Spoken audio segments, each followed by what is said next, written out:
Do more. That's what Americans demand of their presidents these days. A real president, Democrat or Republican, knows how to use the office. A real president makes things happen. Or so the conventional wisdom. But actually, there is another model. A president can succeed through inaction by doing as little as possible. One such president was Calvin Coolidge. From the time he took office in 1923 to the time he left in 1929, Coolidge served a philosophy that was simple and powerful. Don't do. Coolidge was our great refrainer. The leadership style matched his personal style. Coolidge did not waste words, hence his nickname, Silent Cal. He did not grandstand. For these quiet ways, the 30th president absorbed much abuse. A Washington socialite, Alice Longworth, said that Coolidge looked like he had been weaned on a pickle. Coolidge cut a sharp contrast to Alice's father, Theodore Roosevelt, who had served a decade and a half earlier. And what a contrast Coolidge provided with another Roosevelt, Franklin, who came just a few years later. The refrainer is worth getting to know because he got the kind of results men of action long for today, especially economic results. Low unemployment, often well below 5%. Low taxes, higher wages, fewer strikes. New technology for the masses, a new car or a phone or radio. And most remarkable of all, a shrinking federal budget. If you remember just one fact about Coolidge's presidency, let it be this.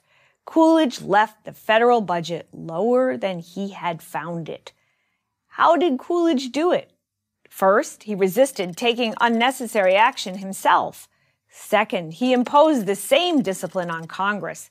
That wasn't easy. In the early 1920s, the progressive movement, whose impulse was, then as now, always to do something, was on the march.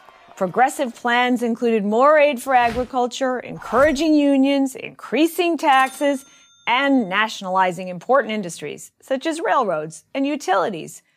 Coolidge blocked the progressives and thereby blocked their expansion of government. He vetoed farm subsidies twice, even though he personally came from an area of poor farmers, rural Vermont. Coolidge was sympathetic to farmers, but helping them wasn't the government's function. Coolidge also vetoed aggressive versions of the great entitlement proposal of his day, an entitlement that would have expanded the budget by billions, pensions for veterans, and he blocked the rise of militant labor unions wherever and whenever he could, a habit he had begun while still governor of Massachusetts.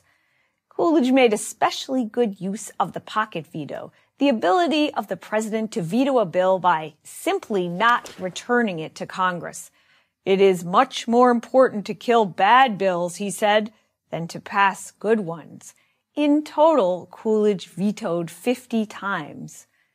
The legislation Coolidge did endorse was designed to meet the same minimalist end, restrain the government. Together with his Treasury Secretary, Andrew Mellon, Coolidge lowered the top tax rate to 25%. Their goal was to shrink the public sector so that the private sector could expand, and the policy worked. The final example of the great refrainer's philosophy involves political sacrifice. The country liked Coolidge's thrift. The progressives won 17% of the vote in 1924, but Coolidge won the presidential election with more votes than the Democrats and progressives combined. So everyone, including the Republican Party, thought Coolidge would surely run a second time in 1928. But he declined. Typical of Coolidge, he thought he had done enough. Yes, it's possible to criticize Coolidge. As much as he tried to avoid it, Coolidge in the end signed bills he would have preferred not to. And the president showed a misguided penchant for protectionism, never a sound economic policy. Some suggest that Coolidge was responsible for the stock market crash and the decade-long depression that followed after he left office.